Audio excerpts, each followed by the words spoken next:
Hello everyone, and thank you for being here for this presentation. My name is Sarah Dominic, and we're going to be taking a look into Forever Home Health and its marketing environment for the current time. Without further ado, let's begin. So first we're going to take an overview of the home health environment industry. Home health care enables the elderly and disabled to stay living in their own home instead of having to go into an institutional care environment like a nursing home or a mental health institution. Among others are rehabilitation facilities that are long-term, independent or assisted care facilities, things of that nature. Most of the care provided by home health care agencies is non-medical, although we do have medical services. The non-medical stuff usually instead assists with activities of daily living like dressing, grooming, light cleaning, meal preparation, and companionship care. Like I said, home health care is a medical service that's led by nurses and supported by physical, occupational, and speech therapists. In addition to home health care nursing, there are also other organizations that focus on specific therapy areas like the ones just mentioned that can work alongside home health care agencies or can be an actual integrated part of the home health care agency itself. Hospice care is something else that home health care agencies provide. It's usually dedicated to the last 6 months of life when somebody is terminally ill, although it can be longer or shorter based on the patient's specific needs. There are close to 3.5 million individuals that work as home health care workers or personal aides, so this is a pretty big business and something that's always expanding and something that's always needed. Continuing the overview of the industry, again, offers services that give assistance to patients in a setting and lifestyle that they're already comfortable in. This is really, really important for a geriatric population that's used to aging in place, especially if somebody, let's say, has dementia and is used to their environment already and their environment makes sense to them. Taking them out of that environment and putting them somewhere where they have to live with other people or somewhere that's just generally confusing can be non-conducive to their health because it'll make them even more confused and could possibly cause their disease to worsen or progress faster. Caregivers can give minimal to complete care, so they can give care either just by companionship or they can give complete medical care to somebody who is bedridden. It kind of just depends on the patient themselves. Service market in the Austin area is about 3.5 million and growing due to increased terms of life expectancy and the incoming of the baby boomer generation into the geriatric time. So let's now look at Forever Home Health as its own company. It's a privately owned home health care agency that specializes in companionship, assistance with daily activities, hospice services, medication administration, at-home therapy, among other things. There are more things that we can do. It services the greater Austin area, going all the way around the area from North Georgetown to East Bastrop, South Kyle, West Lakeway, and all of the areas in between. It was founded by Jane Doe in 2010 and has more than 300 patients currently receiving care by the company. The company employs 350 individuals, more than 350 individuals. Specifically, we have 175 direct caregivers on staff. That means pretty much for every caregiver that we have, every caregiver has about 1.5 to 2 patients, some of which share patients depending on schedules. It's a whole process. So now we're going to look at macro environmental factors. These are kind of things that affect the whole healthcare community, especially home healthcare community. The first of which is the increases in longevity of care due to growing elderly populations and a longer life expectancy. So many intend to stay at home as long as possible and to maintain harmonious relationships within their surroundings and to do what's called aging in place and with dignity. Increases in longevity are accompanied by increases in chronic conditions that require management in the home and attention from community health services. So with an increasing population of geriatric customers, we have increasing needs because more diseases and disabilities are coming about. The next is the introduction of medical technology in the home. So there's been an increasing movement of sophisticated medical devices and equipment, which are usually designed for use in hospitals and clinics by trained professionals, into the home. Adequate assessment of the capability of lay caregivers and the suitability of the home environment for device operation and maintenance is likely to be lacking due to this because they're usually used by trained professionals. In addition to improvements to safety, healthcare researchers have learned that new technologies and devices can usher in new resources and sources of confusion and error within the caregiving population. The third thing that we need to look at in regards to the macro environment is the demographics of patients and their needs. So the range of patients that may require home health care is considerable. It includes individuals with multiple chronic conditions or acute illnesses, rehabilitative needs, as well as those with unique needs at both ends of the lifespan continuum, from fragile newborns to the terminally ill. Normally, when we look at home health care, we usually think about the elderly population, but really it ranges from newborns to elderly, just dependent on the needs of that specific patient. The last thing to kind of look at as far as the macro environmental factors is the physical environment within the home itself. In addition to physical obstacles and incompatible space layouts conducive to caregiving, there are many home environmental features that serve as hazards to patient and providers alike. These can include fire hazards, poor lighting, unstable furniture, unsanitary working conditions, uncontrolled animals, etc. An important design challenge is that of retaining the joys and comforts of the home while creating accordances for improved management of care, and eliminating hazards that cause harm, and making the environment conducive to good healthcare management. Now we're going to shift gears a little bit, no pun intended with the picture, but we're going to shift gears a little bit into microenvironmental factors. So these are things that tend to change throughout time that we just have to be adaptable to. So the first of which is competition. Our main competitors in the Austin area right now are a company called Home Instead Healthcare and another company called Companion Care Angels.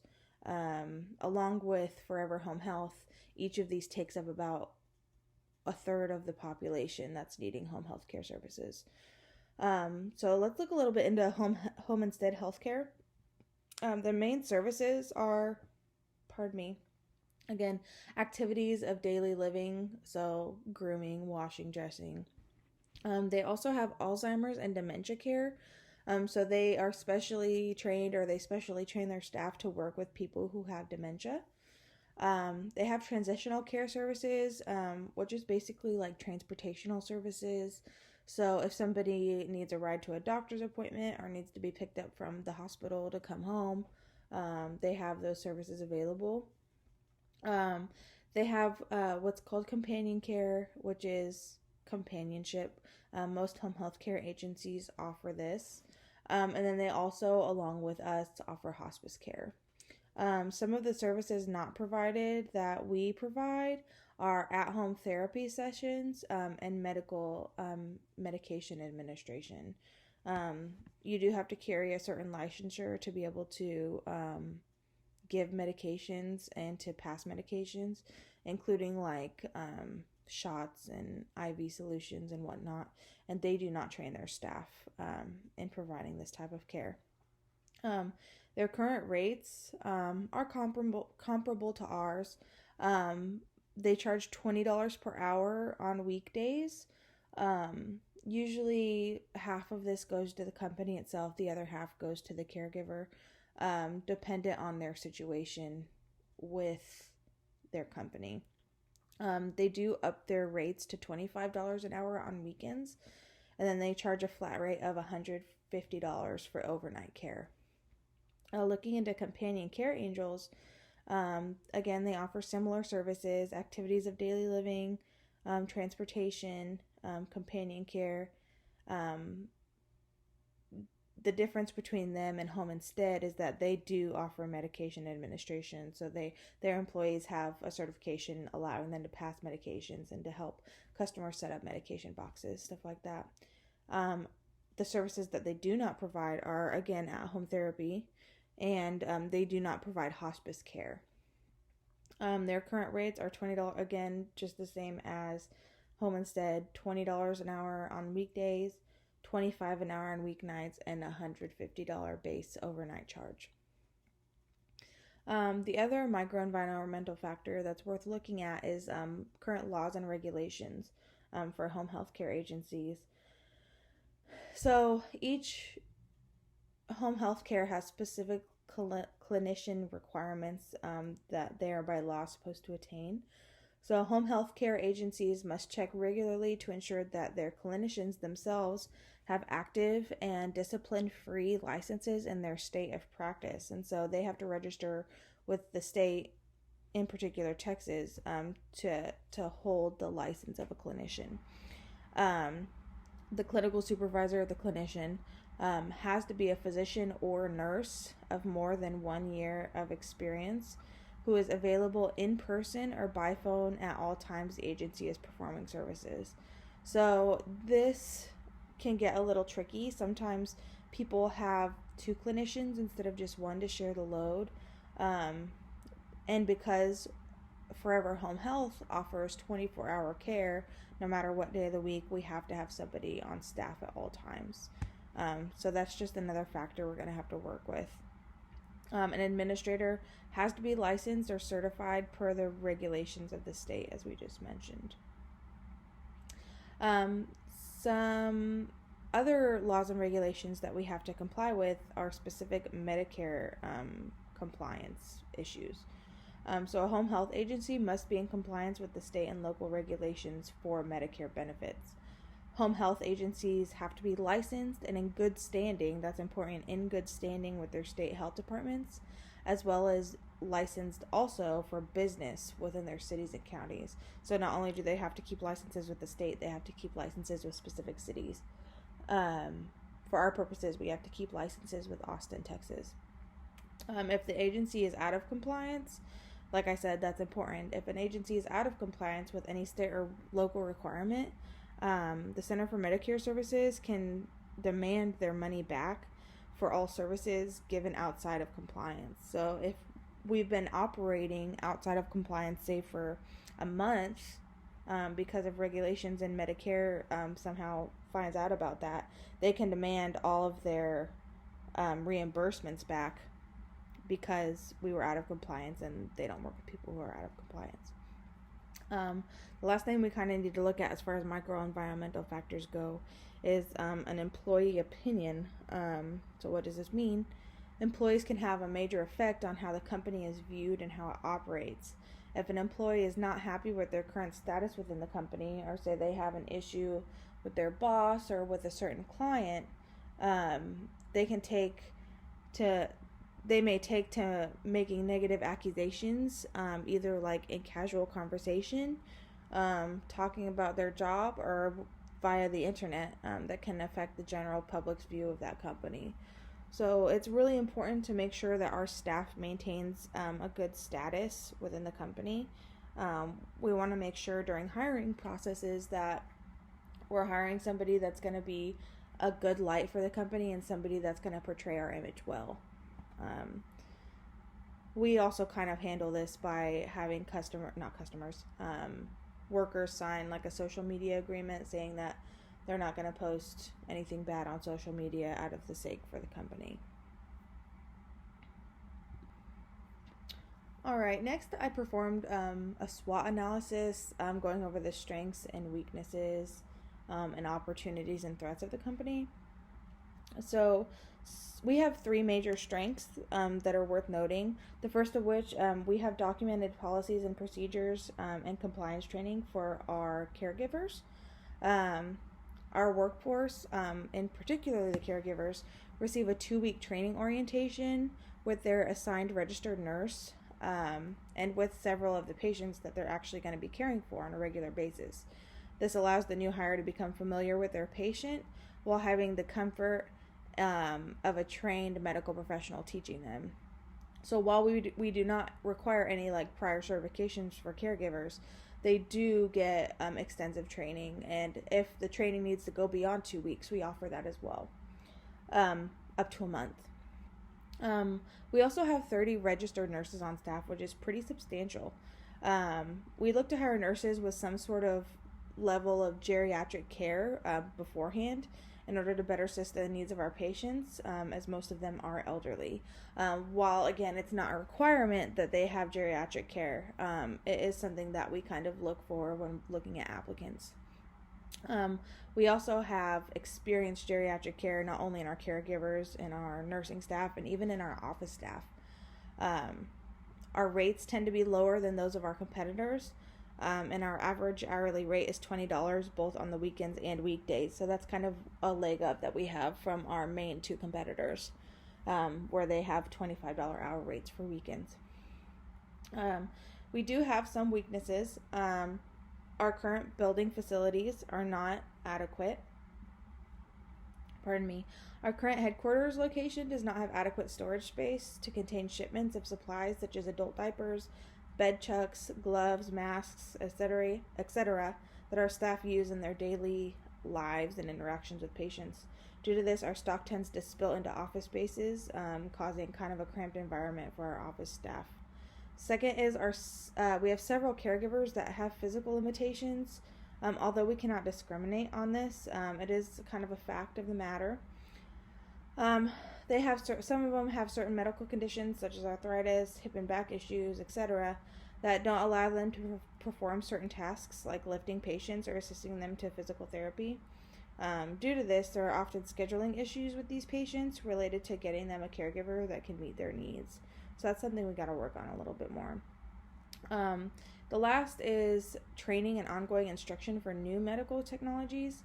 Patients are often being sent home from hospitals faster than they have before, and because of this, they're being sent home with some medical technologies such as sequential compression devices, IV pumps, etc., that the staff is getting little to no training on. This has been resulting in improper use of the devices and in some cases, patient safety concerns. Alright, so moving on to our opportunities, there's a large office space becoming available in Elgin. Jane Doe has a close business connection with John Hancock, who's a real estate entrepreneur in Elgin. He's willing to own or finance the available space to the company at a 5% interest rate due to his specific connection with Jane, so that's very helpful. The property is listed at $350,000, and with a 5% interest rate, the total spent is $367,500. He's willing to do a 15-year contract for that property, so that's a pretty good rate. The next is that there's a new medical supply company in Austin that's offering lower prices for similar products that we keep in stock, like gloves, bed chucks. It's called Here You Go Medical Supply. It's a discount supply company that's offering that's offered to non-hospital medical companies like nursing homes, home health agencies, therapy centers. They have rates that are competitive with our current suppliers, and prices on several items are lower than what we thought, than what the company is currently paying. The last opportunity is we have an increasing baby boomer population. The baby boomer generation has begun entering into the geriatric realm, and therefore there is a surplus of need for healthcare among that population.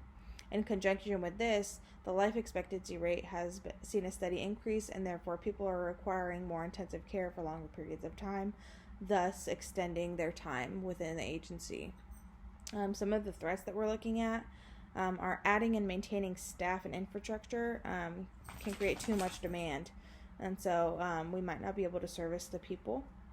With our current staffing situation, we may not be able to keep up with the demand of care due to lack of caregivers, so we in turn need to be hiring more people.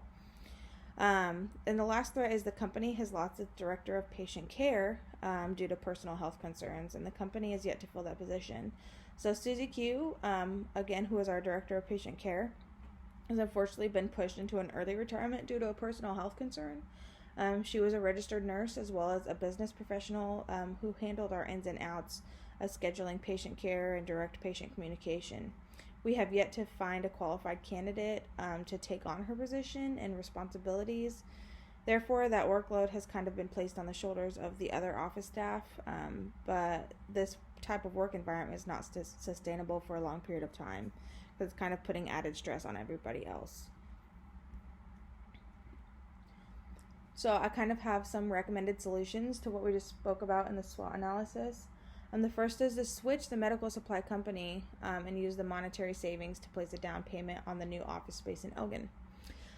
This moves, so we're switching from our current medical supply to Here You Go Medical Supply. Again, somebody who offers our gloves, gowns, masks, etc. This move can allow us not only to receive the same supplies at a lower rate, but allow the company to sell its current location and use that combined income of supply savings and property sales to invest in a more suitable workspace. The location in Elgin is ideal not only because of the personal relationship we have with the guy selling it, but because Elgin is still close enough to the Austin area to maintain business functioning at an adequate rate. For several of our employees that live in the East Austin area that have to come to the location for daily use or regular use, Elgin's actually a closer alternative than our current location in Kyle, Texas. So the move could be conducive to increased travel times or decreased travel times. The second is to interview and hire an internal office employee to take on the director of patient care position and to give them 1 full month of training to become fluent in the responsibilities of that job position. As efforts have proven inadequate in finding a pre-qualified candidate to fill Susie Q's position, the company needs to adjust its plan for hiring a new director. Hiring someone from the office staff who has proven themselves worthy of advancement makes the most sense, as they already know how the business functions and will need less training on functioning than an outside hire would. And the third thing would be to require online continuing education courses for all caregivers whenever a new piece of technology is introduced into a patient's home. Requiring continuing education courses for new technology not only gives the caregiver proper instruction on using the device, but gives less room for caregivers to make errors because they have the instructions available to them at all times. So after they take the training, they can always go back and look for refreshers on information.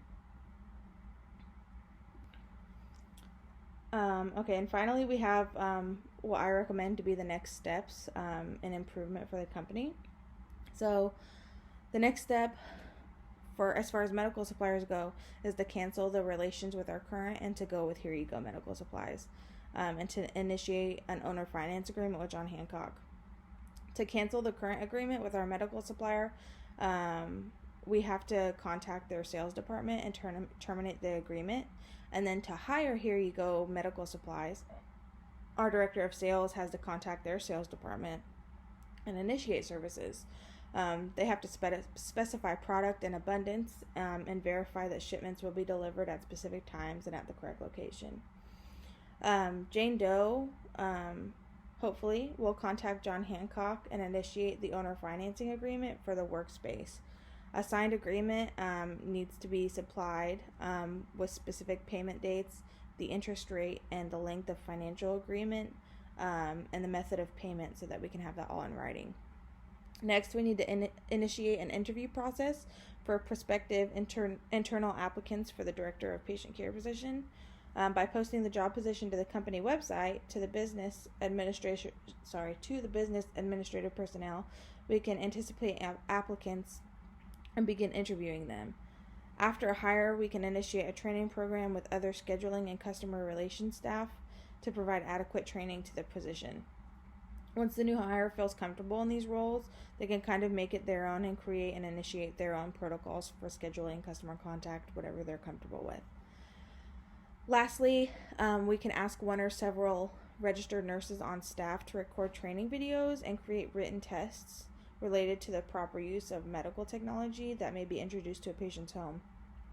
Most, if not all, of the registered nurses on staff have been trained in the use of medical equipment. By allowing the nurses to film instructional videos and make test questions, we can allow them to put their medical skills to practice and enforce a standardized use system across the company. If necessary, we can offer them a monetary incentive for willingness to participate in the service, which we can discuss a little bit more if we decide we want to do this.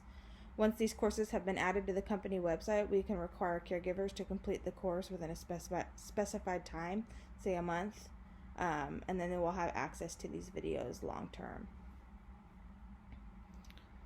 All right, that's the conclusion of our analysis of our current market and our strategies to move forward. If you have any questions, please let me know, and I appreciate you guys and your time. Thank you.